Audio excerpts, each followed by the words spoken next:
Thanks everybody for having me with you today. I've kind of been in and out of the conference all day. I wasn't able to stay for the whole thing, but I've caught bits of it. And so thanks for adding me to your roster. My name is Angie Bugg. I'm the Energy Conservation Engineer at the Saskatchewan Environmental Society. And for those of you who aren't familiar with us, the Environmental Society is a nonprofit charitable organization, and we've been around since 1970. We predate provincial and federal departments of the environment, and a lot of Saskatchewan organizations were started by or with the help of or through the SES. And we work collaboratively with all kinds of organizations, sort of throughout the whole business and nonprofit and governmental and municipal sector. I'm actually going to talk to you about 3 of our programs that might apply to you guys. I was asked to talk about one, and I might sneak in a 4th one if I'm able to. So the first one, this is the one that's on your information list that was just shown. We call it Efficiency for Organizations, and basically what it is energy audits, and it's focused on nonprofit organizations. So if any of you have had an EnerGuide audit on your home, it's not quite the same as that. They do different methods of testing, and they tend to focus on slightly different things than we do. But if somebody says you need an audit, lots of the funding opportunities that are out there will say you need to have an audit of your building to get access to the funding. This is what they mean. And what it is so Mark talked about the mechanical systems, and Matt talked about the building envelope. And that's what we look at. We look at all of those things, and we look at how the people are interacting with their building. So the process for this one is you sign some release forms to give us access to some utility history. So the electrical, gas, and water history of your building, the utilities will send us that information. I'm an engineer, so I look at it a whole bunch of different ways. I graph it up, and then I come visit your building, and we're on site for about, depending on the building, sort of 2 to 3 hours. And we need somebody who knows your building well to be with us. We go through the whole building to look at and see what sort of savings opportunities there are. And then we go away and write a report. And then once we have a good draft report done, then we'll do a video call with you. If you were located in Saskatoon, we would do that. We could do that in person, but we won't drive back to Regina to have a meeting that we could do on video. And then we just go through the report with you to make sure we haven't made any significant errors and to make sure that you understand what's in the report. And so then a year or so later, I'll give you a call. And if you've made changes to your building, then we can do some follow-up monitoring to see what impact your changes have had. This program is at no cost to you because of a grant from Affinity Credit Union. Each year, I don't know, for those of you who aren't familiar with Affinity, they're kind of divided up into district councils, which is just their regions around the province. And it's the different regions that may or may not give us funding each year. So we have a small amount of money, a small capacity to work in this year, Saskatoon and Regina. So at the moment, I have capacity between now and spring to work with 2 facilities in Regina. And it can be any nonprofit organization. So it could be your church, it could be any other nonprofit that you might be associated with. So if any of you are interested in that, please give me a shout. My contact information is at the end of the slides. And on each of my slides, I've kind of set them up like this. This is our web page, the main web page for the Saskatchewan Environmental Society. So if you want more information on this particular program, just go to Programs and then Efficiency for Organizations. And so the next one, which is also very applicable to you guys, is called Building Operator Training. I have to tell you, this program has really taken off in the last few years. We've started creating customized versions for organizations across Canada. So if any of you guys are involved with community housing, contact me. and I'll connect you to our about to be launched online course that is customized for small to medium nonprofit housing providers. But for now, for our main program, the ones that's available to all of you guys, we do this as an in-person, or actually now we're currently still doing them online. It's a seminar.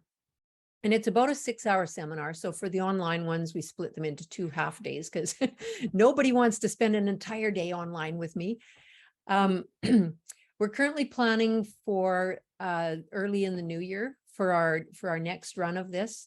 So you can go to this website and sign up on our waiting list if you want, or you can contact me later and I can make sure that you get notified once we've set the dates for that course.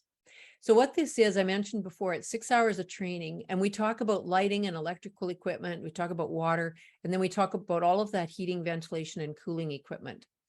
We don't really talk about building envelope in this, a tiny little bit, but not much at all. We'll leave that to Matt. Oh, Matt, we should talk. We should add a whole section on building up. Give me a call sometime. Anyway, this is all about the impact that the people who operate your building can have on energy consumption, which is really huge. I mean, anybody who's worked in building energy efficiency knows that buildings that are operated with efficiency in mind operate way more efficiently than other buildings. And so we talk a lot about how to operate the building, and we also talk about some potential retrofits, some equipment changes that you could undertake. It comes with a certificate of completion, so you can frame that and hang it on your wall. And again, thanks to Affinity Credit Union, we're able to offer this for $40 per person. I teach the lighting, electrical, and water portion, and Ted Cook, who's an engineer in Regina, teaches the heating, ventilation, and cooling. And when we talk about the person who operates your building, you know, that might be a tradesperson, or it might be a caretaker, or frankly, it might be the executive director or the minister who's also responsible for the building. In most churches, it would be like a property committee or maybe a caretaker, something like that. So again, if you go under programs to building operator training, there's a form there that you can sign up for our waiting list and get notified as soon as we have something scheduled. Another resource that we have on our website, and this one's free because it's just a website. It's called Stuff I Can Do. And you know, when I first built this, and our communications person we had at the time says, "You can't call it that." And I said, but it's just all stuff that I can do. And she said, "No, you can't use the word stuff." Anyway, clearly I got my way that time.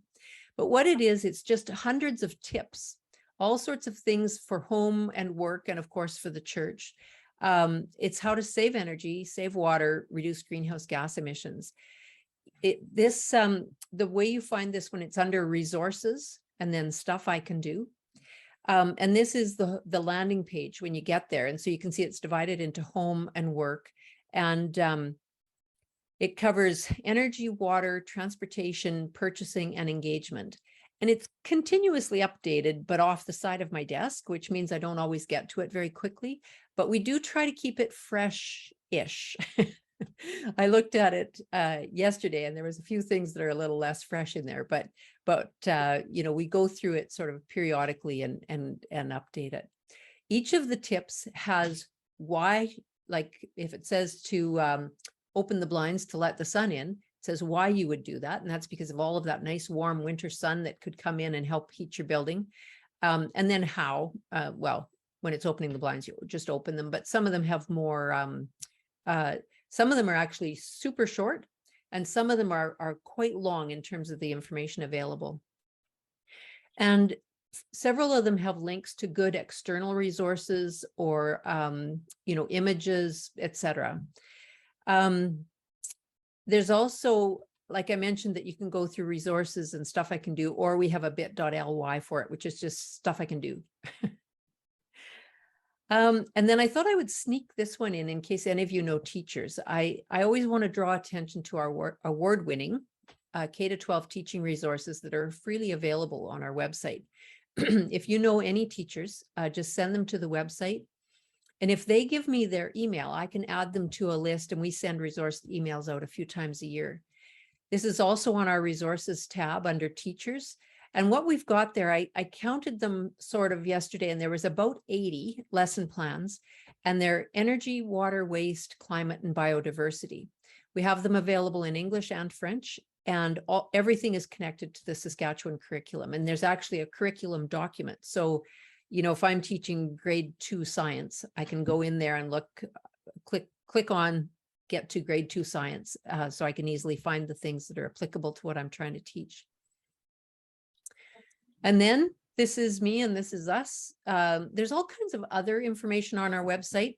Excuse me, I of course just showed you a couple of little tidbits there, but all of our upcoming events, our media releases, information about the type of environmental issues the Environmental Society works on.